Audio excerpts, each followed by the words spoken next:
বান্দি কামডা করলো কি, চাঁদরে ইগনোর করলো, ওরে সারা জন্মের জন্য খাঁচায় বন্দি করতে হইব দেখতেছি। আনন্দী রিক্সা নিয়ে বাড়ির উদ্দেশ্যে রওনা দেয়, কিন্তু আশ্চর্যের বিষয় হলো অভি তাকে অনুসরণ করেনি তখনও। সন্দেহ হয় আনন্দীর কিছুটা, অনুসন্ধান মন নিয়ে হুট তোলা রিক্সার ছোট ফাঁকা স্থান দিয়ে যখনই পিছনে তাকায় দেখে বেশ কয়েকটা বাইক তার দিকে তেড়ে আসছে। অভি তো বরাবরই বাইক চারটে, তাহলে এতগুলো বাইক কার? আনন্দি কিছু ভাবতে যাবে তার আগে ভিড়ের মধ্যে হতে অভি বাইক নিয়ে আসতে দেখে হাতে একটা মোটা হকি স্টিক, যেটা দেখার পর ভয়ে চুপ হয়ে যায় আনন্দী। কিন্তু সে আজ পণ করে নিয়েছে, যতই বাধা আসুক না কেন অভির প্রতিদিনের অন্যায় আর নয়। আনন্দী মন শক্ত করে একটু সাহস সঞ্চয় করছে, ঠিক তখনই নিমেষে তার পুরো রিক্সা বাইক ঘিরে ধরে। বিশাল বড় রাস্তাটির মাঝে রিক্সাকে মাঝে রেখে তার চারপাশে গোল গোল করে গাড়ি ঘুরতে থাকে। ভয়ে কম্পিত হয়ে প্রায় কাঁদো কাঁদো হয়ে যায় বেচারা বয়স্ক রিক্সাওয়ালা মামা। আনন্দে তখনও ঘাপটি মেরে বসে থাকে। অভি বাইক থামিয়ে হকি স্টিক নিয়ে সোজা রিক্সার সামনে দাঁড়িয়ে পড়ে। তারপর হকি স্টিক দিয়ে রিক্সার সামনে কয়েকটা বাড়ি মারে। বাড়ির চোটের সামনে থাকা গ্লাস দুটি চূর্ণ বিচূর্ণ হয়ে যায়। ভয়ে ব্যাগ দিয়ে নিজের মুখ ঢেকে ফেলে আনন্দী। অভি ইশারা করতে রিক্সাওয়ালা নিচে নেমে পড়ে। জনশূন্য রাস্তায় একটি কুকুরও ছিল না আনন্দীকে সাহায্য করবে।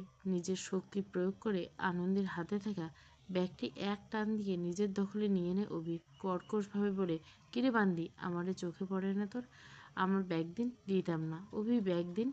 আনন্দী ঝাঁঝালো কথাগুলো শুনে অভি তার একপাশে বসে পড়ে, শক্ত করে ধরে আনন্দীর কোমর, গালটা শক্ত করে চেপে বলে, বান্দির বয়স কত? তেজ তত বেশি বাইরে করতেছি না তোর তেজ। মুহূর্তের মধ্যে আনন্দে ওষ্ঠযুগল নিজের ওষ্ঠে চেপে ধরে অভি, অনেকটা রাফলি আনন্দীকে করতে থাকে। অভি সাথে সাথে পেরে উঠতে না পারে আনন্দী খুব জোরে কামড় বসায়। আনন্দী, আহ, বান্দি মানুষ নাকি সাপ? আনন্দী কোনো উত্তর দেওয়ার প্রয়োজন বোধ করল না। সে মুখ থেকে থুতু বের করে অভির মুখে ছুঁড়ে পড়ল। তারপর নিজের ব্যাগ নিয়ে দৌড়ে পালিয়ে যেতে থাকে। আনন্দের এহেন কাণ্ডে মেজাজ বিগড়ে যায় অভির। চোখ বন্ধ করে বলে, বহুত বাড়ছস তুই শেখের বেটি, তোর ডানা আমি কাটবো মেয়ে। দৌড়াতে দৌড়াতে খানিকটা ফাঁকা রাস্তায় বাড়ি পৌঁছাতে সক্ষম হয় আনন্দী।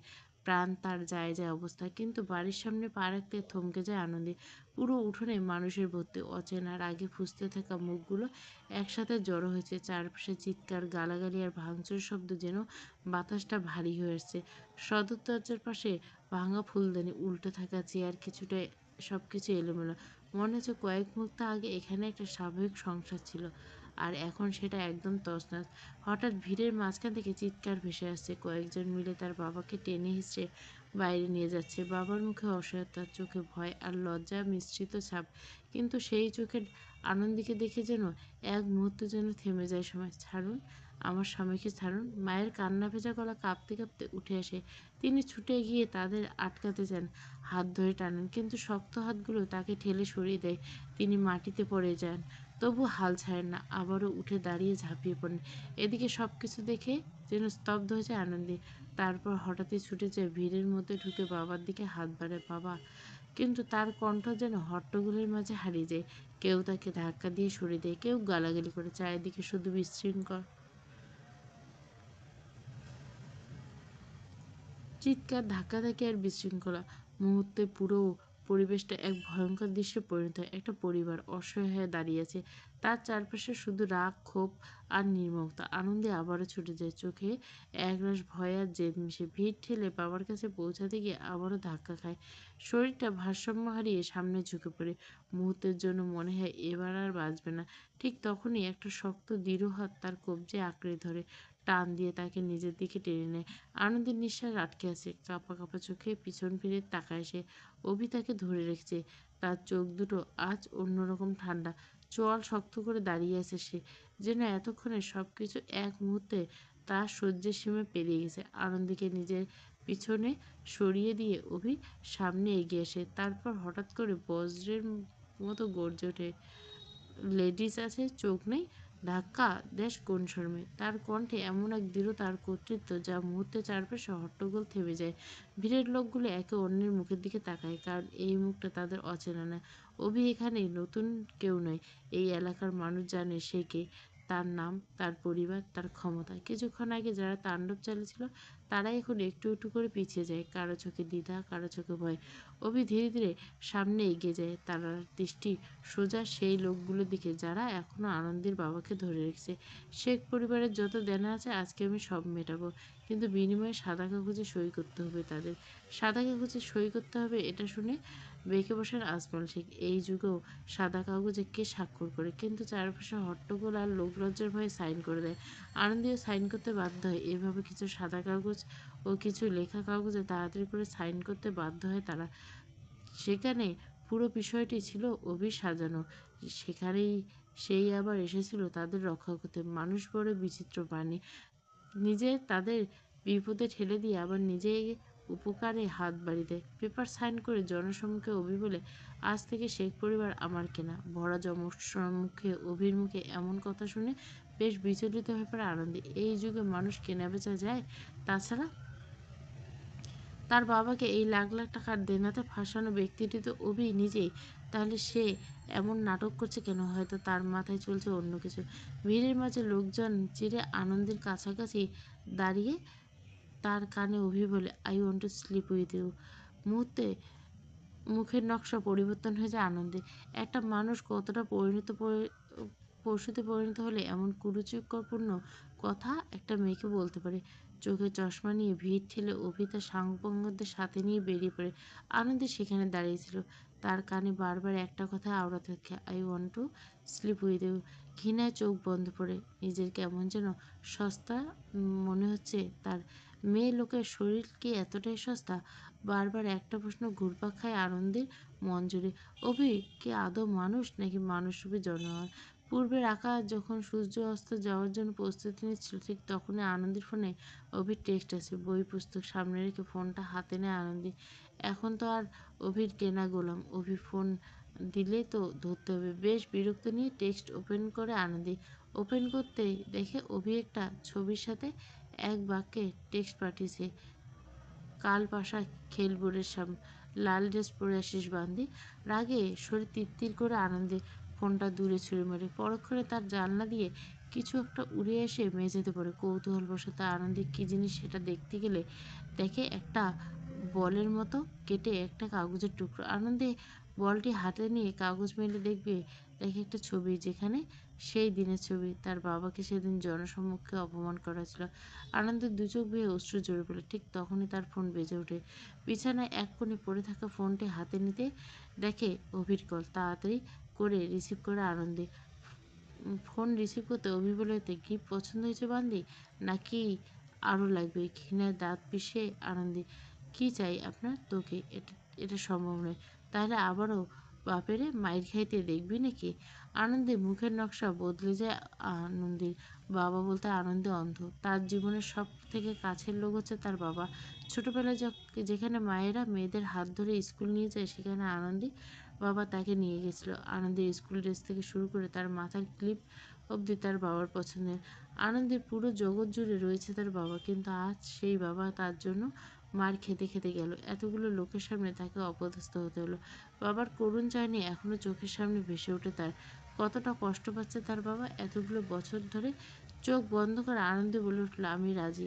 অপর পাশ থেকে কলটি কেটে দেয়। আনন্দে হাঁটু ভাঁজ করে বসে পড়ে ফ্লোরে। কী করবে কিছুই বুঝে উঠতে পারে না। একটা জঘন্যতম লোকের পাল্লায় পড়েছে। কল কেটে দিয়ে হই উল্লাসে মেতে ওঠে অভি। ডরাইছে, শেখের বেটি ডরাইছে। কিছু কিছু কথা সকাল রয়ে যায় যেগুলো সুখবার্তা বয়ে নিয়ে নেয়। আবার কিছু কিছু সকাল এমন হয় যেগুলো দিন যায় সারা জন্মের বিশদ বয়ে অনুমতি। আজকের সকালটা হয়তো সেরকম ছিল আনন্দের জন্য। শুক্রবার সকালটি সবার জন্য চিন্তামুক্ত থাকলেও আনন্দের জন্য ছিল চিন্তাযুক্ত, কারণ তাকে যেতেই হবে নিজের সতীত্ব বিলীন করতে। সারাটি সকাল মায়ের সাথে লেগে কাজকর্ম করে দুপুরের দিকে রেডি হতে থাকে আনন্দে, কারণ তাকে যেতে হবে। কিন্তু মাকে বোঝানো ছিল সব থেকে কঠিন কাজ। আনন্দী কোচিংয়ের বাহানা দিয়ে কোনো রকম রাজি করিয়ে ছাড়ে তার মাকে। অতঃপর তার মা ও রাজি না হয়ে উপায় নেই, কারণ সামনে পরীক্ষা, বোর্ড এক্সাম, পড়াশোনাতে ব্যাঘাত ঘটাতে যাবে না, তাই তিনি রাজি হয়ে যান। মায়ের সাথে সমস্ত কাজ করে দুপুরে খেয়ে একটা লাল মিরর ওয়ার্ক করে চুড়িদার পরে তৈরি হয় আনন্দে। মাঝে অবির অসহ্য টেস্ট আসতে শুরু, তাই তাড়াহুড়ো করে তৈরি করতে হতে থাকে আনন্দে। শেষ রাতে অবশ্য অভি আনন্দীকে একটা ভিডিও পাঠিয়েছিল, বলেছিল পুরোটাই দেখতে কাজে দিবে, তবে আনন্দের নাক মুখ কুচকে সেটা না দেখে ডিলিট করে দিয়েছে। তখন অবশ্য কোনো রকম নিজের রাগকে কন্ট্রোল করতে থাকে আনন্দে। কিছু মানুষ তো আর জুতো পেটা করা যায় না, তাই রাগ কন্ট্রোল করতে হয়। আনন্দের রাগ কন্ট্রোল করে বলে বাড়ি থেকে বেশ খানিকটা দূরে ফাঁকা রাস্তায় বাইক নিয়ে দাঁড়িয়ে থাকে অভি। আনন্দকে লাল রঙের চুড়িদার পরে আসতে দেখে শুকনো ঢোক গিলে বলে, একের মাল। উপস্থিত সব সাঙ্গপাঙ্গরা কিছু না শুনে না শোনা ভান করে। আনন্দে এসে সোজা অভির সামনে দাঁড়ায়। অভি আর একটা হেলমেট আনন্দের মাথায় নিয়ে তাকে বাইকের পিছনে বসায়। আনন্দে বসতে অভি বলে, শক্ত করে ধরিস বান্দি, তোর পিছনে টাকা নষ্ট করার মতো মুড নাই আমার। আনন্দে উঠে বসে অভির কাঁধে হাত রাখে, তারপর অভি একটানে আনন্দকে এই এলাকা পরিত্যক্ত করে।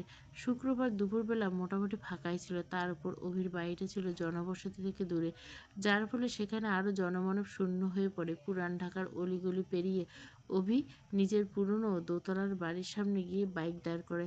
আজ প্রথমবার ছিল যখন আনন্দে অভির বাড়িতে এসেছিল। এই 3 বছর ধরে সে শুধু গ্যারেজেই গিয়েছে, কখনো বাড়িতে যায়নি। তবে আজ সে অভির বাড়িতে এসেছে, বেশ পুরনো। বাইক থেকে নেমে অভি আনন্দের হাত ধরে সোজা দোতলায় তার নিজের কক্ষে চলে যায়। আনন্দের মাথা থেকে হেলমেটটি নামিয়ে পেছনে ঘুরতে দেখে অভি দরজায় লক করছে। রুহুকে অবধি কেঁপে ওঠা আনন্দে। দরজা লক করতে অভি আনন্দের হাতে থাকা হেলমেটটা ফ্লোরে ফেলে দিয়ে তার কোমর জাপটে ধরে। ভয়ে থরথর করে কাঁপতে থাকে আনন্দে। আনন্দকে কিছু বলার সুযোগ না দিয়ে তার গলা থেকে ওড়না সরিয়ে মাটিতে ফেলে দেয় অভি। তারপর আনন্দের উন্মুক্ত গলায় মুখ বুজে দেয়, দু হাতে ঠেলে সরিয়ে দিয়ে দেয় আনন্দে অভিকে। নরস না বান্দির বাচ্চা, আমার ভয় করছে অভি। কেন? কালকে ভিডিও পাঠিয়েছিলাম দেখোস নাই? আনন্দে মাথা নেড়ে না বোঝায় সে দেখেনি। সমস্যা নেই, আমি তো সরাসরি শিখাই দিচ্ছি, কাছে আয়। আনন্দী জড়বস্তুর মতো দাঁড়িয়ে থেকে, কোনো হেলদোল নেই। মায়া জড়ানো কণ্ঠে আনন্দী বলে, আমি প্রস্তুত নই অভি, আমার কিছু সময় দরকার, প্লিজ অভি। দুহাত ভাঁজ করে দাঁড়িয়ে পড়ে অভি। আনন্দের উদ্দেশ্যে বলে, কত সময় লাগবে তোর? এসেছে অভি। অভিকে শান্ত হতে দেখে ফ্লোরে পড়ে থাকা ওড়নাটা কুড়িয়ে নেয় আনন্দী। গলায় ওড়না পেঁচাতে দু কদম সামনে বাড়তে হাতে হ্যাঁচকা টান পড়ে আনন্দে। আমারই কি তো সাধু পুরুষ মনে হয়? এক ঝটকে ঘুরিয়ে আনন্দীকে নিজের পানে ফিরিয়ে নেয় অভি। তার শরীর থেকে আসা তীব্র মদের ঘ্রাণে গা গুলিয়ে আসতে থেকে আনন্দের। তবে কি এখন সেই ভয়ঙ্কর কাজটা হতে যাচ্ছে? গত 3 বছর ধরে অভি তার কোনো ক্ষতি করেনি, শুধু গ্যারেজে দাঁড় করিয়ে রাখত ঘন্টার পর ঘন্টা। তার সামনে দাঁড়িয়ে থাকার পর অভি কোনো বাজেভাবে তাকে দেখেনি, দেয়নি লালসার দৃষ্টি। তার দৃষ্টি ছিল স্বচ্ছতা, কিন্তু আজ এতটা যখন লাগছে তার দৃষ্টি, ভয়ে কুকড়ে উঠছে আনন্দে। অভি শক্ত হাতের বাঁধন ছাড়াতে ছাড়াতে ফুঁপিয়ে কেঁদে ওঠে আনন্দে।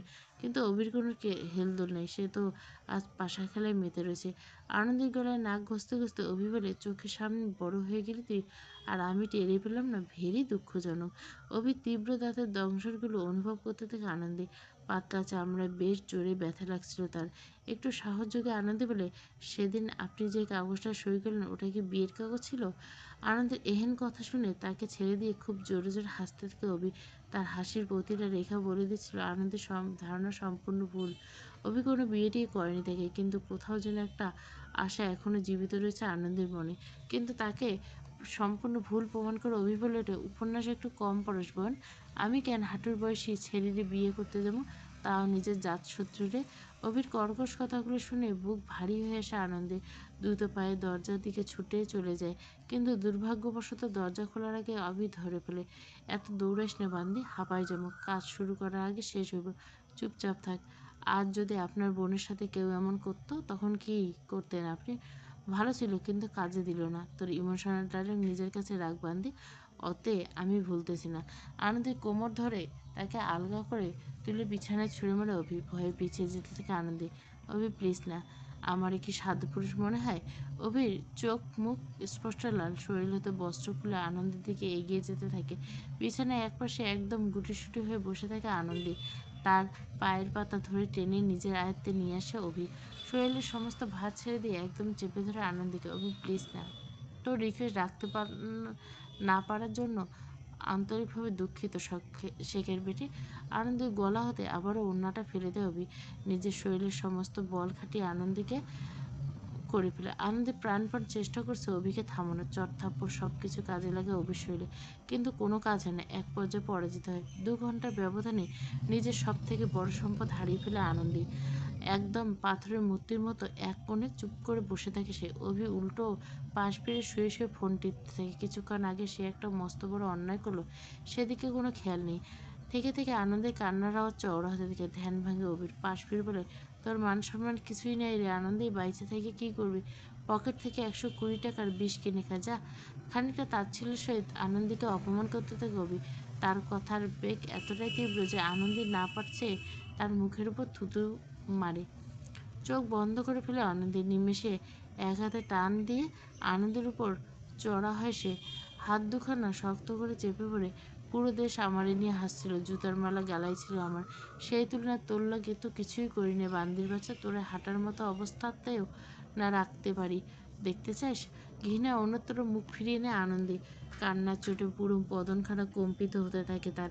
এত কান্না মানুষ তখনই করে যখন তার অতি আপন কেউ মৃত্যুবরণ করে। তবে আজ কোনো মানুষ মরেনি, মরেছে এক নারী সত্তা, তার সম্মান। আনন্দের চোখের প্রতিটি পানির ফোঁটা যেন তৃপ্তি বয়ে আনে অভির জন্য। সে খুব আরাম করে শরীরের সমস্ত ভর আনন্দের উপর ছেড়ে দিয়ে তাকিয়ে থেকে তার দিকে। তোরে কান্দা দেখে আমারও কান্দা এসেছে। মানুষরূপী জানোয়ার তুই। আমি পুলিশে যাব অবশ্যই। খুব উচ্চস্বরে হাসতে থেকে অভি। ডরাইছি। পাশ থেকে ফোন নিয়ে আনন্দের সামনে ধরে। সেখানে তাদের ইন্টি ড্যাশ হওয়া ভিডিও স্পষ্ট। আনন্দের পায়ের তলা থেকে মাটি সরে যায়। অসহায় দৃষ্টিতে তাকায় সে অভির দিকে। এইডা শেখের সাহেবের কাছে পাঠাই কি বলিস? অভির মুখের আদল বলে দিচ্ছে সে এখনই ভিডিওটা আনন্দের বাবার কাছে পাঠাবে, কিন্তু আনন্দী সে কীভাবে এসব সামনা করবে?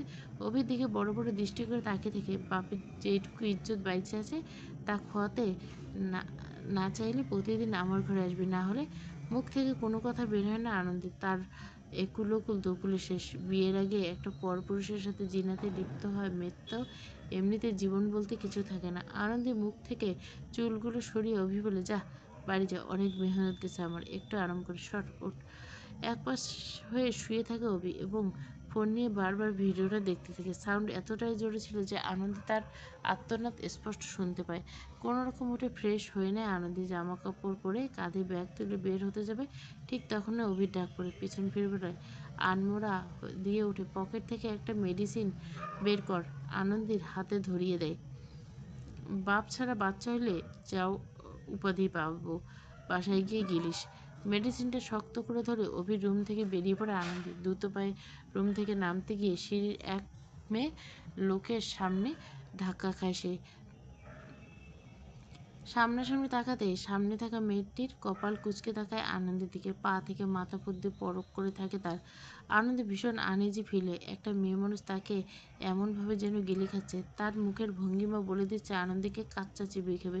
মেয়েটি এক হাত দেওয়ালে রেখে আনন্দের উদ্দেশ্যে বলে, তুই কোন ক্ষেতের মুলি ছেমড়ি, চাঁদের এখানে কাম কি তোর? আনন্দী কোনো কথার জবাব দিল না, মূলত দেওয়ার প্রয়োজন বোধ করল না, কারণ সামনে থাকা মেয়েটি বিশ্রী গন্ধ আর অদ্ভুত সাজসজ্জা দেখে যে কেউ বলে দিবে সে ভালো লোক নয়। অবশ্য অভির কাছে কোনো ভালো পরিবার মেয়ে আসবে না, হয়তো কোনো বাজারি মেয়ে মানুষ আসবে। উত্তর না পেয়ে বিলকিস হাতে তুড়ি বাজে বলে, কিলো সেমরি, কস না কেন? বিলকিসের কথার উত্তর না দিয়ে তড়িঘড়ি করে সাইড কেটে চলে যায় আনন্দী। এসব বাজারি মেয়ে লোকের সাথে দাঁড়িয়ে থাকতে তার গা ঘিন ঘিন করে। আনন্দীকে তাড়াতাড়ি করে যেতে দেখে হাতের বিশাল বড় টিফিন বাক্সটি শক্ত করে ধরে অভির রুমের দিকে এগিয়ে যেতে থাকে বিলকিস। আজ বিলকিস তার হাতের স্পেশাল বিরিয়ানি বানিয়ে তার চাঁদের জন্য এনেছে। কোথাও একটা শুনেছিল পরপুরুষের মনের যাত্রা তার পেট থেকে শুরু হয়। ভালো রান্না করে মন জয় করে তবেই তাকে নিজের করে পেতে শুরু করে। সেজন্য বিলকিস প্রায় প্রতি শুক্রবার অভির জন্য রান্না করে নিয়ে আসে। তার ঘরদোর পরিষ্কার করে কাপড় চোপড় ধুয়ে যায়, জুতো মুছে দেয়। পুরো এক সপ্তাহের জন্য অভির সমস্ত কিছু সে করে দেয়। তারপর অভিও তাকে কখনো কাছে ডেকেনি, সুযোগ পেয়ে বিছানায় নিতে চায়নি। অভি একমাত্র পুরুষ যার কাছে বিলকিসের মতো সস্তা মেয়েটাও নিরাপদ। মনে মনে হাজারখানেক চিন্তা নিয়ে দরজা না নক করে অভির কক্ষে ঢুকে পড়ে বিলকিস। তার অশান্ত মন আরো বেশি অশান্ত হয়ে যায়। অভি এলোমেলো খাটটি দিকে, অভির কোমরে শুধু মুন্ডুটা পেঁচানো, শরীরে কোথাও কাপড়ের লেশমাত্র নেই। বুকটা হঠাৎ করে ভারী হয়ে ওঠে। তাহলে কি তার চাঁদ তারই অগোচর অন্য কারো আকাশে উদয় হলো? খুব জোরে জোরে নিঃশ্বাস ফেলতে থাকে বিলকিস। চারপাশে নজর বুলিয়ে কিছু একটা বলতে যাবে, ঠিক তখনই অভির রাশভারী কণ্ঠ ভেসে আসে। কিরে বাইজি, তুই এখানে? একপাশ হয়ে বিলকিসের দিকে তাকিয়ে তাকে জিজ্ঞাসা করে অভি। দরজা খোলার আওয়াজ পেয়ে বেশ অনেকক্ষণ আগে অভি টের পেয়েছিল কেউ এসেছে তার কক্ষে। তবে ক্লান্ত থাকে সে একটু সময় নিয়ে পিছন ফিরে, এবং পিছনে ফিরতে বিলকিসের চোখে পড়ে তার একটা বিশাল টিফিন বক্স নিয়ে দাঁড়িয়ে আছে সে। অভি কথার তৎক্ষণাৎ কোনো উত্তর না দিয়ে টিফিন বক্সটি টেবিলের একপাশে রেখে মাথার ঘোমটাটা খুলে বিলকিস বলে, মায়েরে কেডার ছিল রে চাঁদ? বিলকিসের কথা শুনে অভি ফোন বন্ধ করে বলে, আমার জাত শত্রু। তোর শরীরে কোনো কাপড় নাই কেন? অভি উঠে মুন্ডুটা ঠিক করতে বলল, আকাম করছি অনেকক্ষণ ধইরা, তাই কাপড় নেই। অভি খুব জোরে জোরে হাসতে থাকে। তার হাসি দেখে বিলকিস বলে, মজা করিস না চাঁদ, তুই কি আমারে বেয়াই লেগোস মজা করুন? যা সর। বিলকিস সাইড কেটে অভির ওয়াশরুমে ঢুকে পড়ে। এত কিছুর পর একটু ফ্রেশ হওয়া দরকার তার। শরীরের শান্তি তো পেয়ে গেছে সে, এখন শুধু একটু মনের শান্তি দরকার। অভি ওয়াশরুমে গেলে ঝর্ণা ছেড়ে দিয়ে খুব জোরে জোরে গলা ফাটিয়ে গান গাইতে লাগে, যার স্পষ্ট ধ্বনি বাইরে অবধি শোনা যাচ্ছিল। অভি প্রায় সময় গোসল করে গেলে গলা ছেড়ে গান করে, তবে এই প্রায় সময়টি শুধুমাত্র তার মন যখন ভালো থাকে তখনই আসে। অভি সেই স্বভাবটি সম্পর্কে বিলকিসও অবগত। তার জানা রয়েছে অভিও স্বভাবের কথা, কিন্তু বিলকিসের মনে অন্য এক আশঙ্কা ডর করে। তার মন একটা কুডাক ডাকতে থাকে। অভি যতক্ষণ ওয়াশরুমে থাকে ততক্ষণ বিলকিস পুরো ঘরদোর সুন্দর করে পরিষ্কার পরিচ্ছন্ন করে। অভির বিছানা থেকে শুরু করে কাপড় চোপড়, জুতো, ড্রেসিং টেবিলের সব তার ব্যবহার করা জিনিস সামগ্রী তার কয়টা জিনিস গুছিয়ে রাখে। তারপর ময়লা কাপড়গুলো একত্র করে অভি বের হলে ধুতে দেবে। বিলকিসের কাছে ব্যাঘাত ঘটে নোবেল হুট করে ঘরে প্রবেশ করে। ভুরু কুচকে বিলকিস নোবেলের দিকে তাকিয়ে জিজ্ঞেস করে, ঘাটের মরা, এখানে কিটা কাজ তোর? নোবেলের কোনো কথার উত্তর আওড়াতে না, বরং বিলকিসের মানে এক দৃষ্টিতে তাকিয়ে থাকে। নোবেলের এমন তাকিয়ে থাকতে থেকে বিলকিস পুনরায় দেয়, কিরে কালার বংশধর, কান কি কুত্তায় খাওয়াছিস? নোবেল মাথা নেড়ে বলে, না তা না, তোরে অনেক সুন্দর লাগতেছে বিলকিস, থ্যাঙ্কস, বাইর হ। শুধু থ্যাঙ্কস না, বিয়ে করবো তোর লগে, চল মদনা। আমি তো রাজি। বিলকিস আর নোবেলের কথোপকথনের মাঝে ওয়াশরুম থেকে মাথা মুছতে মুছতে বের হয় অবি। পরনে শুধু মুন্ডু, হাতা কাটা স্যান্ডো গেঞ্জি, সমস্ত শরীরে পানি ভিজে একাকার। বিলকিস শুকনো ঢোক গেলে বলে, কারাক নজররা। পাশ থেকে নোবেল বলে ওঠে, ভাই লোক দিয়ে পাঠাইছি সেমরিরে। ড্রেসিং টেবিলের সামনে দাঁড়িয়ে চুল আঁচড়াতে আঁচড়ে অভিকয় সবের কাজ করছিস। অভিরে ব্যঙ্গ করা দেখে বিলকিস ফিক করে হেসে দেয়। অভির কথায় কথায় এমন কথা বলে যেটা শুনে সামনে দাঁড়ানো ব্যক্তিতেই কথা বন্ধ হয়ে যায়। চুলগুলো সেট করে অভি নিজের গলার দিকে তাকায়। সম্পূর্ণ গলায় একটা চিহ্ন নেই। কপাল কুঁচকে তাকিয়ে থাকে সে নিজের গলার দিকে। এত মেহনত করলো অথচ ফল পাবে না, তার তো একটা সম্মান রয়েছে নাকি? অভি নোবেলের দিকে তাকিয়ে অভি বলে, বান্দি কি বাড়ি চলে গেছে? নোবেল উত্তর দেয় না, না ভাই, এখনো আপনার এলাকা পার হতে পারেনি শিওর। অভি কিছু একটা চিন্তা করে বিছানা থেকে ফোন নিয়ে কান কাটা রমজানকে কল দেয়। বেশ কিছুক্ষণ রিং হওয়ার পর অবশেষে অপস থেকে ফোন বাজতে হয়। ফোন রিসিভ করতে অভি বলে, কই আসোস? ফোনের অপর পাশ থেকে রমজান বলে, এই তো পুরান দিঘির সামনে নির্জন রাস্তাটায়, ওহিনে ছাড়রা, আমি আইতেছি। ফোন কেটে গায়ে শার্ট জড়াতে জড়াতে বেরিয়ে যায়। পিছনে যে বিলকিস দাঁড়ানো সেদিকে তার কোনো খেয়াল নেই। অভি চলে যাওয়ার পর এক দৃষ্টিতে তাকিয়ে দেখে বিলকিস। সে যে একটা মানুষ, তারও তো মন রয়েছে, এটা হয়তো অভি মাঝে মাঝে ভুলে যায়। এক বুক ভর্তি আফসোস নিয়ে বিলকিস অভির রুম গোছাতে ব্যস্ত। তারপর আর কি, এভাবে চলে যেতে হবে তাকে। অভি কখন ফিরবে সেটা কেবলমাত্র সেই ভালো জানে। বাইক নিয়ে পুরান দিঘির রাস্তার উদ্দেশ্যে বেরিয়ে পড়ে অভি। তার বাড়ি থেকে মোটামুটি মিনিট 10 মতো লাগে পুরান দিকে রাস্তায় পৌঁছে দেয়। বাইক তো এর থেকে কম সময় লাগে। দেখতে দেখতে অভি কয়েক মিনিটের ব্যবধানে পুরান দিকে রাস্তায় পৌঁছে গেছে। বাইক থেকে নেমে সোজা জিপের কাছে চলে যায়। আনন্দে বেশ বড়সড় হয়ে গুটিয়ে জিপের এক কোণে বসে আছে। অভিকে দেখা মাত্র চোখ মুখ শক্ত করে তার দিকে তাকায়। অভি ইশারা করতে তার লোকেরা নেমে পড়ে জিপ থেকে, আর সে আনন্দের পাশে সিটে বসে। আনন্দ তখন কপাল কুঁচকে তার দিকে তাকায়, যেন ভয় ভীতি এসবের কোনো ছিটে ফোটায় নেই আনন্দের মাঝে। অভি বসতে আনন্দে কিছুটা সরে বসতে চায়। হালকা শরীর নাড়িয়ে একটু দূরত্ব বাড়িয়ে দেওয়ার আগে আনন্দের কোমর জাপটে ধরে একদম নিজের কাছে চলে আসে। কামড় দে বান্দি। নিজের গলার একটু ফাঁকা অংশ বের করে তাতে কামড় দেওয়ার জন্য অভি আদেশ করে আনন্দীকে। তবে আনন্দী সে দাঁতে দাঁত পিষে বলে, ওকে ছুরি দে, তোর গলা কেটে জন্মের মতো দাগ করে দিচ্ছি। আরে বাপ, ডরাইছে। হাতে থেকে স্মার্টফোনটি বের করে ভিডিও অপশনে গিয়ে আনন্দের সামনে কিছুক্ষণ আগে হওয়া ভিডিও প্লে করে বারবার নিজের শিলুধানি চিৎকার শুনতে শুনতে কেমন এক বিষাদ সৃষ্টি হয়। সে খপ করে অভির ফোনটা ছিনিয়ে নেওয়ার চেষ্টা করে, কিন্তু বাজ পাখির মতো অভির পেশিবহুল হাতটা আনন্দের হাত থামিয়ে দেয়। এক পর্যায়ে ধস্তাধস্তি চলে যায় জিপের উপর। আনন্দী যে করে হোক ফোনটা নেওয়ার জন্য আদম্য চেষ্টা চালাতে থাকে। অপর প্রান্তে অভি তার বলিষ্ঠ হাত দুটো দিয়ে আনন্দীকে থামানোর চেষ্টা করছে। অভির শক্তির কাছে পরাজিত হয়ে আনন্দী খুব জোরে জোরে চিৎকার করে অভির মুখ বরাবর থুতু নিক্ষেপ করে।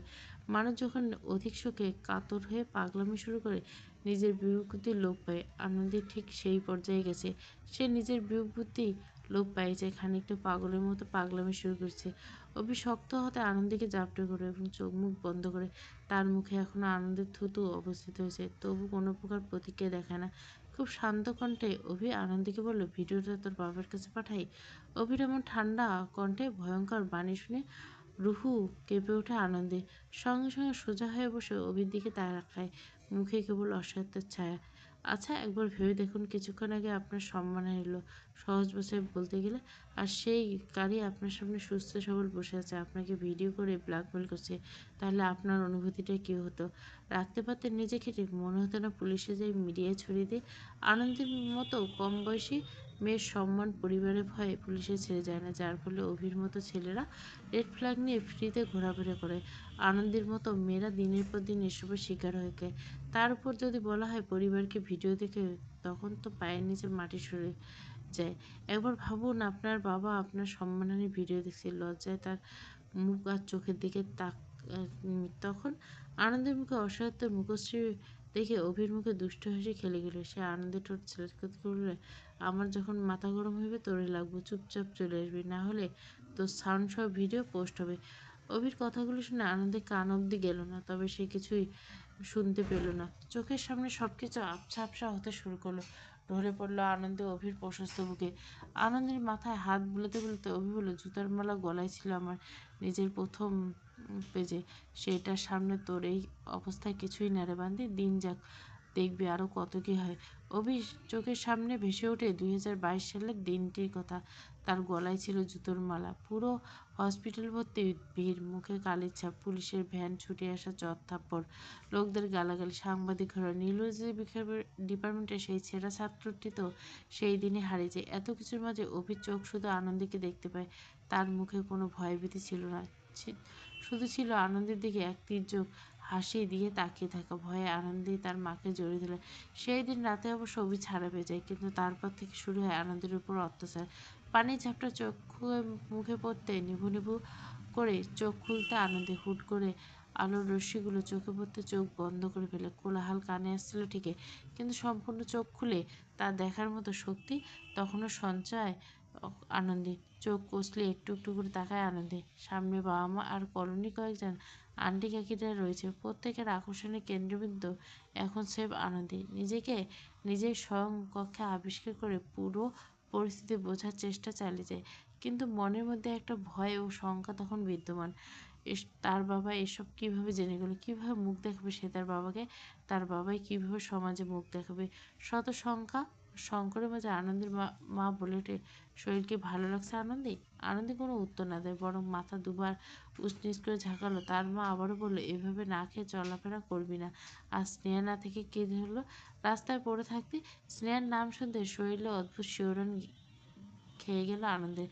এই নাম তার জীবনে অশুভ হয়, তার জন্য অভি এসেছে তার জীবনে। কিন্তু স্নেহাকে অভি ছেড়ে দিল। মাঝপথে জীবনটা বিষাদময় হয়ে গেল আনন্দের। পাশ থেকে আনন্দের বাবা বলে ওকে রেস্ট নিতে দাও, সামনের পরীক্ষা, এত চাপ দাও ঠিক না। বাবার সমতুল্য কথাগুলো ভেতর থেকে ভেঙে দিচ্ছিল আনন্দে। এই লোক কত কি সহ্য করছে তার জন্য, কত অপমান, কত লাঞ্ছনা, কত অসম্মান। আপনা আপনি চোখ বেয়ে অশ্রু গড়িয়ে পড়ে আনন্দে। বাবা পরম যত্নে চোখের পানি মুছে দিয়ে তাকে রেস্ট নিতে বলে। আনন্দে মাথা নাড়ে। পরিবারের পরিজনের কক্ষ থেকে বেরিয়ে গেলে আনন্দে মুখ চেপে ধরে কান্না শুকিয়ে। শব্দ বের না হলেও শরীরে বেগতিক কম্পন বলে দিচ্ছে তার মনের ক্ষতটা ঠিক কতটুকু। উঠে বসে ওয়াশরুমে চলে যায় আনন্দে। সে তো অপবিত্র, গোসল ছাড়া পবিত্র হবে কি করে? শরীরে পবিত্র না করলে কাপড়ে পবিত্র আসবে না।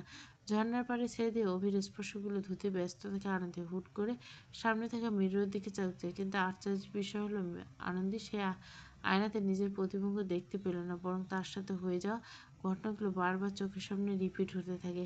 অভির নিঃশ্বাসের সাউন্ড, হাঁপিয়ে ওঠা তার শরীর, আনন্দীকে শক্ত করে পিষে ধরা, সব কিছু চলচ্চিত্রের মতো চোখের সামনে ভেসে ওঠে। অভি রাশভারী নিঃশ্বাসটুকু শেষ করে অভি কেমন যেন ছটফট করছিল, যে সে সমস্ত জিনিস বারবার আনন্দী কানে ভেসে ওঠে। দু হাতে হাত দিয়ে বসে পড়ে আনন্দের শরীর থরথর করে কাঁপতে থাকে তার। উঠে তড়িঘড়ি করে সোফাতে বডি ওয়াশ লাগিয়ে শরীর ঘষতে থাকে আনন্দী, যেন ঘষলে সমস্ত ক্ষত, সমস্ত চিহ্ন মুছে দেবে। শরীরের ক্ষত একসময় মুছে গেল, মনের ক্ষত কি মুছে দেবে? ফর্সা শরীর ঘষে লাল করে ফেলে, তবু অভির স্পর্শগুলো যেন শরীর থেকে যাচ্ছেই না। একটা লম্বা শাওয়ার নিয়ে বেরিয়ে এসে আনন্দী চোখ মুখ শরীর সব লাল টুকটুকে হয়েছে। আয়নার সামনে দাঁড়ানোর মতো সাহস পাচ্ছে না সে। বিছানা বসে চুলগুলো মুছতে মুছতে ঘড়ির দিকে তাকায় আনন্দী। রাত 9টা বেজে গেছে। হয়তো মা রান্না শেষ করে খাবার দিয়েছে। কিন্তু আনন্দী সবার চোখে চোখ রাখবে কী করে? হাজারটা প্রশ্ন নিয়ে বিছানায় বসেছিল আনন্দী। ঠিক তখনই তার ফোনে অভির কল আসে, তাও ভিডিও কল। যেটা দেখার সাথে সাথে আনন্দীর মুখের আদল পরিবর্তন হয়ে যায়। কিছুক্ষণ ফোন কেটে যায়, কিন্তু আনন্দের কলটা রিসিভ করার মতো সাহস জুগে উঠতে পারে না। এভাবে 3-4 দিন বার কল বাজতে বলে আনন্দে কল ধরে না। শেষবার কল কেটে ডাব্লিউপিতে একটা ভিডিও সেন্ড হয়। নোটিফিকেশন আসার সাথে সাথে আনন্দে ওপেন হয়ে তার ভিডিও। অজ্ঞান আনন্দকে অজস্র চুমুতে ভরে তুলছে অভি। তার হাতের স্পর্শগুলো আনন্দে মুহূর্তে নিজেকে দুপাশের মেয়ে মানুষ মনে হতে। ভিডিওটা সম্পূর্ণ শেষ হতে না হতে অভি আবারও কল দেয়। আনন্দী দেরি না করে কলটি রিসিভ করে চুপচাপ দাঁড়িয়ে থেকে সামনের দিকে। আমার কি সাধু পুরুষ মনে হয়? অভির চোখে স্পষ্ট দেখে মনে হচ্ছে নেশা করছে। অভি আনমনে বলে, ড্রেস খুলে আমার সামনে দাঁড়া। আনন্দে কপাল কুঁচকে তাকিয়ে থাকে অভির দিকে। অভি কোনো কথা না বলে চুপচাপ দাঁড়িয়ে থাকে আনন্দের দিকে। এভাবে কথোপকথনবিহীন কিছুক্ষণ চলে যায়। অভি আনমনা দিয়ে বলে, ড্রেস খুলে আমার সামনে দাঁড়া। সামনে দাঁড়া বান্দি। অভির গুরুত্বপূর্ণ কথাগুলো কর্ণপদ্ধতিতে আপন মনে তেতে ওঠা আনন্দী। সে কি এতটাই সস্তা হয়ে গেছে, যখন অভি চাইবে তখন শরীর প্রদর্শন করতে হবে? আচ্ছা, সে কি বাজার মেয়ে? তাকে কি টাকা দিয়ে কিনেছে? আনন্দের চোখ বেয়ে আপনা আপনি অশ্রুর ধারা ধাবিত হতে থাকে। গড়গড় বইতে থাকে সে ধারাগুলো বোধহয় অভির মন গড়াতে ব্যর্থ। সে আবারও কাপুরুষের আনন্দের দিকে ঝাড়ি দিয়ে বলে, খুলবি নাকি আমি নিজে এসে খুলবো? তুই কি মানুষ নাকি জানোয়ার? আমার লাগে শোয়ার সময় মনে ছিল না জলদি খুলবার মুডে আছি। দাঁতে দাঁত পিষে আনন্দী বলে, তুই তো একটা, তোর সাথে ইচ্ছে করে কোনো মেয়ে শুতে যাবে না। আনন্দের দাঁতে দাঁত পিষে কথাগুলো শুনতে ফিক করে অট্টহাসিতে ফেটে পড়ে হাসি। চোখ ডলতে বলে, ভিডিওতে তো স্পষ্ট দেখা যেত তুইও ইচ্ছে করে আসিস। দেখবি নাকি পাঠামো তোর বাবরে? কথাটা রয়েছে নারী জাতি ভয়ঙ্কর, কিন্তু কথাটা হওয়া উচিত ছিল নারী জাতি অসহায়কারী। সে যখন নারীকে পায় বউকে সামগ্রী বানায়। সব থেকে সস্তা হলো মেয়ে লোকের সত্তা। যখন পরিবার কখনো ভিডিও বা কখনো এমন কিছু জিনিস দিয়ে তাকে ব্ল্যাকমেল করা হয়, তখন তারা নিজের ইজ্জতও দিয়ে দেয়। আসলে দিয়ে দেয় না, বরং অভির মতো কিছু পুরুষরা লুটে নেয় যখন মন চায়, তাদের মনের খায়েশ মেটায়। অভির হুমকি শুনে কিছুক্ষণ চুপ করে বসে থাকা বড় নিঃশ্বাস ফেলে উঠে দাঁড়ায় আনন্দে। তারপর শরীর দরজা বন্ধ করে শরীরের পোশাকটি খুলে ভিডিও কলের সামনে দাঁড়ায়। ফোন সামনে ধরতে অভি বলে, একটু নিচে ধর বান্দি, কিছু দেখি তো। অভির কথা আনন্দী ফোনটি অভি আর এক কাজ কর বলে অকাজ করতে থাকে। ঘৃণায় চোখ বন্ধ করে আনন্দের চোখ বন্ধ করলে চোখের অশ্রুগুলো বন্ধ হলো না, যেগুলো পরে গলা টইটুম্বুর হতে লাগলো। কিছুক্ষণ পর অভিটাকে যখনই ডাকবো হাজির অভি। সময় মতো তোরে না পেলে খবর আছে। আনন্দী হ্যাঁ কিংবা না কোনোটা কিছুই বলল না। কোনোরকম ফোনটি কেটে দিয়ে ফ্লোরে বসে পড়লো সে। একবার মন বলল না মাকে কি সব জানিয়ে দিবে, তখনই আবার এক বিশাল বড় বাধা মন বেঁধে দিল। আনন্দী তার মাকে কি বলবে? মা, আমি স্বেচ্ছায় গিয়েছিলাম অভির কাছে অকাজ করতে। এই মেয়ে, যার বয়স 18 বছর, সে দিন দুনিয়া সম্পর্কে তেমন একটা কিছু জানে না। সে আজ ধর্ষিতা। সে কি করে তার মাকে বলবে তার সাথে কি হয়েছে? এটা কি আদৌ সম্ভব? ঠিক কি ভুল আনন্দী করে বসেছে? সে কি বলল তার মাকে? যদি বলতো, হয়তো কালকে সূর্যটি এক নতুন বার্তা নিয়ে আসতো। অভিনামক নরপিশাচের হাত থেকে মুক্তি পেত। কিন্তু আনন্দী বলল না তার মাকে। সচরাচর কম বয়সী মেয়েগুলো এই একটা ভুল করে বসে, নিজের সাথে ঘটে গেলেও মাকে বলে না। ভাবে কি করে বলবে? বাসা থেকে বের হওয়া নিষিদ্ধ করে দিবে, যাকে পাবে তার সাথে ধরে বিয়ে দিবে। এই ভয়গুলো কম বয়সী মেয়েদের নিজের পরিবার থেকে একটু দূর করে রাখে। এখানে যে সম্পূর্ণ তাদের পরিবার, বিষয়টা এমন না। পরিবারে কেউ আপন না হলে মায়ের হওয়া উচিত বন্ধুর মতো, যেন মেয়েটি কিছু হলে তার মাকে বলতে পারবে। কিন্তু মা, সমাজে এমন কিছু মা রয়েছে যারা তিল থেকে তাল হলে সন্তানকে এমনভাবে দোষারোপ করে, সন্তানকে ভুলে যায় তার বটবৃক্ষের কথা। মা বাবাকে তখন চরম শত্রু মনে করে। আচ্ছা, একবার কি ভেবে দেখছেন যে এই কথাগুলো আমার বন্ধুদের সাথে শেয়ার করতে পারি, সেগুলো মা কিংবা বাবার সাথে শেয়ার করতে পারি না? আমাদের দেশের প্রেক্ষাপট অনুযায়ী সেই বর্ণিকটাই ক্রিয়েট হয় না। এর মানে কি শুধু মায়ের দোষ? এখানে 50% ছেলেমেয়েও থাকে, তারা অনেক কিছু ভয়ভীতির ফলে পরিবারকে মাঝে ভিলেনে পরিণত হয়। যেন কোনো রাতে বের হতে দিল, এতটা কুল পারফরমেন্স, ব্লা ব্লা ব্লা। অথচ সন্তানগুলো বোঝে না, সেখানে দিনের বেলায় সেফটি নেই, সেখানে রাতের বেলায় কী করে সেফটি থাকবে। সন্তান যতক্ষণ বাইরে বুক দুরু দুরু করতে থাকে মাটির, যখন সে ঘরে নিশ্চিতভাবে ঘুমায়। এই যে বোঝাপড়াটা ভুল হয়ে একটা গ্যাপে চলে আসে, তখন অভির মতো ছেলেরা মাঝে ঢুকে পড়ে। তারপর ঘটে যায় অঘটন, একটা দুর্ঘটনা, সারা জীবনের কান্না। ফ্লোরে এলোমেলোভাবে শুয়ে থাকা আনন্দী নিজের নগ্ন শরীরটার দিকে তাকায়। কতটা অপবিত্র সে! চোখ তুলে ঘূর্ণিয়মান ফ্যানটির দিকে তাকায়। এভাবে আর বাঁচা যায় না, বেঁচে থাকা যায় না। বেঁচে থাকলে বা কী হবে? ধর্ষিতা। ফ্যানটির দিকে তাকিয়ে নিজের ওড়নাটা খুলতে যাবে আনন্দী। আলমারি থেকে একটা বড় সাইজের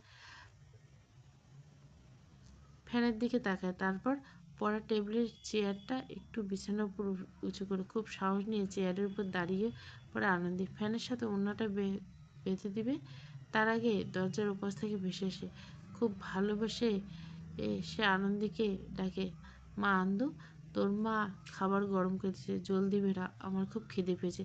আনন্দীর বাবা সচরাচর তাকে ছাড়া খায় না, আজ বুড়ো লোকটা না খেয়ে থাকে তার পচছে। আনন্দী গলায় থাকা ওড়নাটা একবার দেখে, তারপর কপাল কুঁচকা আস্তাগফিরুল্লাহ বলতে বলতে ওড়নাটি খুলে দেয়। চেয়ার জায়গা মতো রেখে শরীরের পোশাক জড়ায়। যেই ওড়না দিয়ে আনন্দী দিতে গেছিল, সেই ওড়নাটা গায়ে জড়িয়ে চোখ মুছে দরজা খুলে বেরিয়ে যায়। দরজা খুলতে বাবার মুখে হাস্যোজ্জ্বল হাসি দেখে নিজেকে খুব অপরাধী মনে হয় আনন্দী। যদিও তাহলে বোধহয় লোকটিকে আর কিছুই খেত না, খালি পেটে কয়েকদিন পার করতো। এতে তো বাবার শরীর খারাপ হতো। কোনো কিছু না করে বাবা এবং সারা জীবন সাফার করতো। আনন্দে চুপচাপ তার বাবার সাথে খেতে চলে যায়। মা কত সুন্দর করে রান্না করছে, আলু দিয়ে গরুর মাংসের ঝোল, সাদা ভাত আনন্দের সব থেকে প্রিয় খাবার। 2 থালা ভাত তার এমনিতে শেষ করে যায় এই খাবার খেলে। আনন্দের চেয়ারে বসিয়ে বাবা প্লেট সামনে রাখে। মা 2 হাতা ভাত দিতে আনন্দে আর দিতে পারবো না। মা তবুও আরও 1 হাতা ভাত ঠেলে দেয়। মায়ের সব কাজ থেকে বিশেষ কাজ হলো এই একটা কাজ, যদি সন্তান বলে ব্যাস আর ভাত লাগবে না, মায়েরা আরও 1 হাতা বেশি দেয়, কারণ তারা জানে সন্তান খেতে কতটুকু, ঠিক কতটুকু খেলে তাদের সন্তান পেট ভরবে। সবাইকে খাবার দিয়ে নিজেও খেতে বসেন আনন্দী। মা এক এক করে 3 জনে খাওয়া শুরু করে। খাওয়ার মাঝে আনন্দী হু হু করে কেঁদে দেয়। তার এই হঠাৎ কান্নার কোনো কুল কিনারা করতে পারে না তার বাবা মা। বাবা খাবারের প্লেট থেকে উঠে আনন্দীর কাঁধে হাত রাখেন, কিন্তু কেন যেন আনন্দীর তার হাতটা সরিয়ে ফেলে। নিজের বাবার ছোঁয়া কেমন যেন লাগে আনন্দের। বাবা নামক মানুষটাও বুঝল না মেয়ের মতিগতি। সে পানির গ্লাস সামনে ধরল। মা কিছু বুঝে উঠতে পারলেন না। আনন্দীকে এতবার জিজ্ঞাসা করা হলো, সে কিছু বলল না। এক পর্যায়ে হিচকিতে উঠে আনন্দী। মা পিঠে কয়েকবার বাড়ি খেল। এত কাঁদিস না মা, কিছু হয়েছে? খুব বেশি খারাপ লাগছে তোর? মায়ের কথায় কোনো উত্তর নেই আনন্দের, সে অনবরত কেঁদেই চলেছে। বাবা আবারও পিঠে হাত দিয়ে আনন্দীকে আবার হাত সরিয়ে ফেলে। অভি আনন্দীকে এতটাই ট্রমাটাইজ করেছে, বাবার মতো পবিত্র ছোঁয়াতে তার গা ঘিন ঘিন করছে। কিন্তু বাবাটা এবার বুঝলো না। সে ওটা ওটা দিতে ব্যস্ত। কিছুক্ষণের মধ্যে আনন্দের কান্না থামে। সে বাবাকে বলে, আমার শরীর ভালো লাগছে না বাবাই, রুমে গিয়ে শুয়ে পড়ি। মেয়ের কপালে হাত দিয়ে আকরাম সে বলে, কপালটা তো বেশ গরম রে মা, ডাক্তারের কাছে চলে যায়। না বাবাই, আমি রেস্ট নিলে ঠিক হয়ে যাব। বাবা কিছু বলতে গিয়ে যেন বললো না, পারলো না। মেয়েরা বড় হলে সবার আগে বাবার সাথে দূরত্ব বাড়ায়। আনন্দেরও মনে হচ্ছে তাই হয়তো এমন করছে। আকরাম সাহেব তাকে চোখের ইশারা করে বোঝাতে চায়। আনন্দে যেতে যেতে আবারও পিছু ফিরে বলে, বাবাই হুম কিছু না। আনন্দে চুপচাপ চলে যায়। তার বাবাকে বলতে গিয়ে বলতে পারলো না তার সাথে হয়ে যাওয়া অঘটনটির কথা। আকরাম সাহেব সন্দেহ করে বটে, হয়তো হয়তো অভি আবার কিছু করেছে এই ধারণা থেকে। কিন্তু মেয়েকে এমন কিছু করেছে তার শরীর আরও খারাপ হবে। তাই কিছু না বলে চুপচাপ করে রইল আকরাম সাহেব। এক বুক নিঃশ্বাস ফেলে আকরাম সাহেব বলল, মেয়েরা বড় হলে সবার আগে পর হয় বাবার। মেয়েরা বড় হলে সবার আগে পর হয় বাবা। এক বুক আশা নিয়ে আকরাম সে কথাটা বলল। তার কথার ভার যে এতটাই ভারী সেটা ওজন করার মতো সাধারণ মানুষের সাধ্য নেই। পাশ থেকে তার স্ত্রী কাঁধে হাত রাখলেন, একটা ভরসা হাত। ছেলে মেয়ে বড় হলে তাদের নিজস্ব জীবন শুরু, তাদের আলাদা একটা পরিবেশ গঠিত। কিন্তু সেই পরিবেশে স্ত্রীর সীমানা সবার আগে প্রবেশ নিষিদ্ধ করা হয়। বাবা মায়ের একটা অচেনা বেষ্টন তৈরি হয় সন্তান আর বাবা মায়ের মাঝে। এটাই না চাইতেও মানতে হয়। আকরাম সাহেব ওনার স্ত্রী হাত শক্ত করে ধরে, গিন্নি তোমরা মায়েরা অনেক ভাগ্যবান জানো। বাবা চাইলেও সন্তানদের সাথে দুরন্ত কথা বলতে পারে না। পরিবারের চাপ বাবাদের কখন সন্তানদের থেকে দূরে ফেলে দেয় সেটা বাবা হিসেবে আমরা বুঝি না। কিন্তু জানো তো, আমার 24 ঘন্টা একটা জিনিস ঘুরপাক খায়, ছেলে মেয়ে পেট ভরে খেলো তো, তাদের চাহিদা মেটাতে পারছি তো। আপনার চোখ আপনা আপনি লাল হয়ে যায়, কিন্তু তিনি কাঁদে না। কাঁদবেন কি করে? তিনি তো বাবাদের কখনো কাঁদতে নেই। তারা পাথরের মূর্তির মতো থাকে সারাদিন, হাড় ভাঙা পরিশ্রমে। যখন সন্তান বলে, বাবা তুমি সময় দাও না, ঠিক তখনই বাবা নামক মানবটি যন্ত্রটি বুকটা হা হা করে ওঠে। পরিবারের দায়িত্ব নিতে গিয়ে তারা সবসময় আগে পরিবার থেকে দূরে সরে যায়। এটাই হলো বাবাদের জীবনচক্র। আনন্দে এখনও সব জায়গায় তোমাকে খোঁজে জানো তো। তাহলে কি করে বুঝলে মেয়ে বড় হলে তোমাকে দূর করে? স্ত্রীর সান্ত্বনামূলক কথা শুনে বুকে কিছুটা শান্তি অনুভব করে আকরাম সাহেব। কিন্তু বাস্তবতা তো অন্য কিছু। ছেলেমেয়েরা মায়ের সাথে যতটা মিশুক বাবার সাথে ততটা মিশুক নেই, এটাই বাস্তব। আর যদি আনন্দ, আমার কোনো ছেলে নেই। স্ত্রীকে পাশ কাটিয়ে গটগট করে শয়নকক্ষে চলে যায় আকরাম সাহেব। স্বামীর এমন রাগ দেখে 16 বছর ধরে দেখে আসছেন আনন্দের মা। মা হওয়ার প্রথম অনুভূতি যেই ছেলের মাধ্যমে অনুভব করছিল, সেই ছেলে আজ 16 বছর ধরে নিরুদ্দেশ। আনন্দের ছোটবেলা থেকে বেশ রক্তচটা স্বভাব ছিল। বাবার অতিরিক্ত শাসন সে কিছুতেই নিতে পারত না। বয়স যখন 12 বছরে বাবার উপর জেদ করে বাসা ছাড়ে, সেদিন থেকে আকরাম সব আরও কঠিন হয়ে যায়। সবাই বলেন তার শুধু একটা মেয়ে রয়েছে, ছেলের পরিচয় তিনি দিতে চান না। কিন্তু দিন শেষে ব্যর্থ আকরাম শেখ, এক ব্যর্থ বাবা। আনন্দ ছিল আকরাম শেখের সব থেকে শখের সন্তান।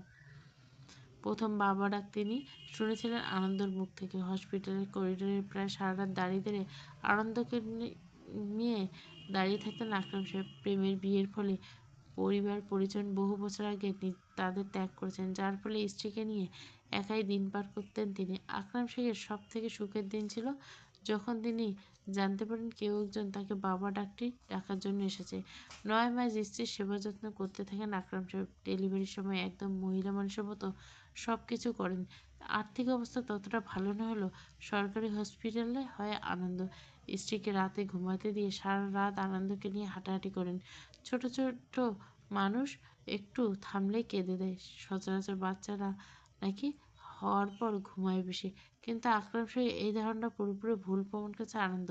সে একদম কাঁদুনি বুড়ি ছিল, একদম। আকরাম সাহেব জীবনের অনেক কিছু আনন্দের সাথে শেয়ার করতো। ছোট আনন্দ বাবার কথার অর্থ না বুঝতে পারলেও মাঝে মাঝে ড্যাব ড্যাব করে তাকিয়ে থাকতো, যেটা ছিল আকরাম সাহেবের জন্য রত্ন খুঁজে পাওয়ার মতো। ধীরে ধীরে আনন্দ বড় হতে থাকে এবং তার রাগ বাড়তে থাকে। তারপর আনন্দী হয়। আকরাম সাহেবের সুখের কোনো ঠিকানা থাকে না, কিন্তু ছেলের রাগ তিনি কন্ট্রোল করতে পারতেন না, যার ফলে বকাঝকা করতেন। আস্তে ধীরে তাদের কাপড়ের ব্যবহার ভালো হতে থাকে, আরও উন্নতি বাড়তে থাকে, যার ফলে সন্তানের প্রতি তেমন একটা ধ্যান দিতে পারেনি। যত দিন যায় আনন্দ হয়ে ওঠে বেপরোয়া।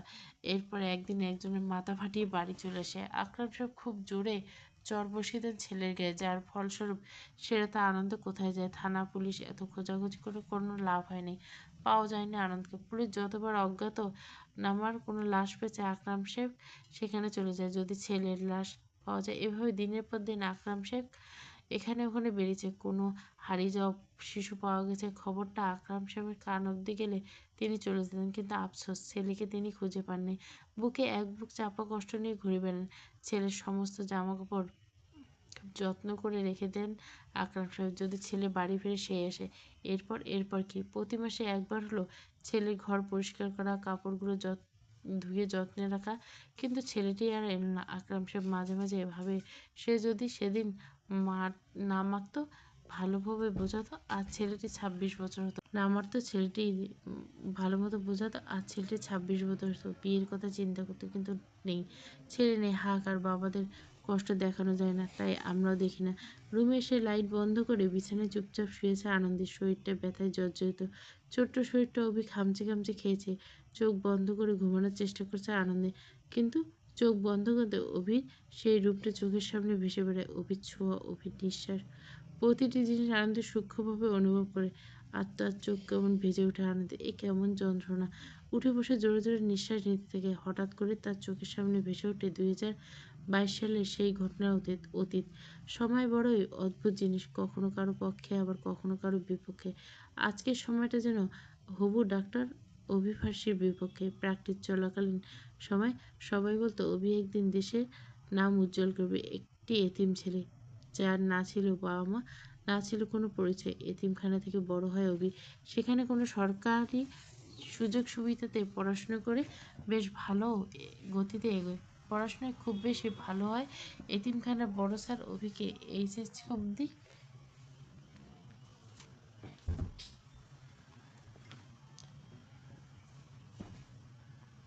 এবং নামের পর নিজের পদবি যোগ করেন। এরপর অভি পড়াশোনার পাশাপাশি টিউশনি শুরু করেছে। ভালো স্টুডেন্ট হওয়ায় তার চাহিদা ছিল ব্যাপক। পড়াশোনার পাশাপাশি টিউশনি করে যা পেত অভির বেড চলে যেত। আস্তে আস্তে সে একটি সিঙ্গেল বেডের অ্যাপার্টমেন্ট নিয়ে থাকতে শুরু করে। ভদ্রতা এবং বড়দের প্রতি সম্মান অভিকে খুব তাড়াতাড়ি সকলের নজরে নেয়। কিন্তু অভির জীবন সব থেকে বড় কষ্ট হলো সে কখনো কাউকে মা ডাকতে পারেনি। ঈদে যেখানে মানুষজন পরিবার পরিজন নিয়ে কত ফুর্তি করতো, সেখানে অভি নিজে শ্যামাই নিজে রান্না করে চুপচাপ শূন্য ঘরটাতে শুয়ে থাকতো। এতিমদের তো ঈদ উৎসব বলতে কিছু হয় না, তাই অভিরও ছিল না। এভাবে কেটে যাচ্ছিল অভির জীবন। কিন্তু নিয়তি পরিষ্কার, সে ডাক্তার অভি ফার্সি আজ কেবলমাত্র একজন চরিত্রহীন বহুরূপী ডাক্তারের উপাধি পেয়েছে। বোর্ড ডেকে তাকে ডাক্তারি লাইসেন্স কেড়ে নিয়েছে। তার গলায় জুতোর মারা পরিয়ে চোখে মুখে কালি লেপে প্রেস মিডিয়ার সামনে তাকে অপমান করেছিল। যখন তাকে পুলিশ ভ্যানে তোলা হয়েছিল, চারপাশে মানুষ, প্রেস, মিডিয়ার ভিড়, সব কিছু ঊর্ধ্বে তার চোখ গিয়ে থামে ক্লাস 10 পড়ুয়া আনন্দের উপর। অভি এক দৃষ্টিতে তাকিয়ে থাকে তার দিকে। এত অপমান, লাঞ্ছনা কিছুই যেন স্পর্শ করছে না তাকে। অভির দৃষ্টি নিচের দিকে দেখে ভয়ে মায়ের আঁচল লুকিয়ে পড়ে আনন্দী। অভির ঠোঁটের কোণে হাসি দিয়ে বলে, এসব তুচ্ছ ব্যাপারে তার কিচ্ছু যায় আসে না, বরং সে যেন অন্য কিছু নিয়ে ভীষণ খুশি। এটা দেখে আনন্দে আতঙ্কে ঘুরে দাঁড়ায়, গলা শুকিয়ে এসে যায়। এত কিছুর পর সে এসব করছে। সে রাতে আনন্দের ভয় আরও বেড়ে যায়। সে শুনতে পায় জুনিয়র ডাক্তার অভিভাষী থানা থেকে বেরিয়ে গেছে। সেদিন রাত থেকে শুরু করে আনন্দের জীবন উল্টো গিনতে শুরু হয়। পুরনো স্মৃতি চারণ করতে করতে গভীর ঘুমে তলিয়ে যায় আনন্দে। এক ঘুমে পুরো রাত শেষ হয়ে যায়। ডে শিফটে ক্লাস থাকায় সারা সকাল বেশ অনেকক্ষণে ঘুমিয়ে পার করে আনন্দী। মা ডাকলে ওঠে না, মেয়েটা এমনিতে শরীর খারাপ ভেবে ঘুমে ডিস্টার্ব করে না। পরিপূর্ণ ঘুম কমপ্লিট করে বেশ ভালো বেলা গড়িয়ে পড়ে ঘুম থেকে ওঠে আনন্দী। উঠে বসার পর থেকে শরীরে অসহ্য ব্যথা অনুভব করে কোনো রকম উঠে ফ্রেশ হয়ে কলেজের ড্রেস পরে নিচে নামতে থাকে। সামনে বোর্ড পরীক্ষা, না থাকলে এই অবস্থা আনন্দে কখনোই কলেজে যেত না। তবে বাবার স্বপ্ন পূরণ করতে হবে, তাই ব্যথায় জর্জরিত শরীরটাকে ঠেলে কলেজের উদ্দেশ্যে রওনা দেয় আনন্দী। মা শুরুতে অনেক বাধা দেয়, এক দিন না গেলে তেমন কিছু হবে না এসব যুক্তি পেশ করেন। তবে আনন্দী মাকে বুঝিয়ে দেয় বাসা থেকে একটু দূরে মেন রোড। মা সাথে এসে তাকে রিকশায় তুলে দিয়ে নিজের খেয়াল রাখতে পারে। আনন্দী একগাল হাসি দিয়ে মায়ের থেকে বিদায় নেয়।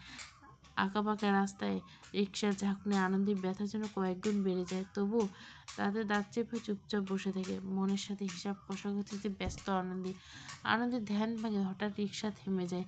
বাইক নিয়ে নোবেল এবং কয়েকজন রিকশা ঘেরাও করে দাঁড়ায়, কিন্তু অভি ছিল না। আনন্দী কিছু বলতে যাবে তার আগে নোবেল বলে, আপামনি ভাই বলেছে এক্ষুনি যাইতে, আসেন জলদি। নোবেলের এমন কথা শুনে কপাল কুঁচকে আনন্দী বলে, আমার কলেজ আছে, আমি পারবো না যেতে। নোবেল কিছু না চুপ শুধু চুপ থাকে। তারপর অভির ফোনে টেক্সট পাঠায়। টেক্সট যাওয়ার কিছুক্ষণের মধ্যে আনন্দীর কল আসে। অভির নাম্বার দেখে প্রথমে রিসিভ করতে চায়নি আনন্দী, তবে না করলে কি হবে এটা তার ভালো মতো জানা আছে, যার ফলে আনন্দী খুব বেশি সময় নেয় না। কল রিসিভ করতে কানে ভেসে আসে অভির কর্কশ গলা তীক্ষ্ণ স্বর, বান্দির বাচ্চা জলদি আয়, তোরে এক্ষুনি লাগবো, আমার 10 মিনিটের মধ্যে তোরে চাই আমার। উন্মাদনা পর্ব 2 পুরো গল্পটা প্লেলিস্টে। ধীরে ধীরে দিব, কালকে দিব, অসম্ভব ভালোবাসি তোমাকে পর্ব 13।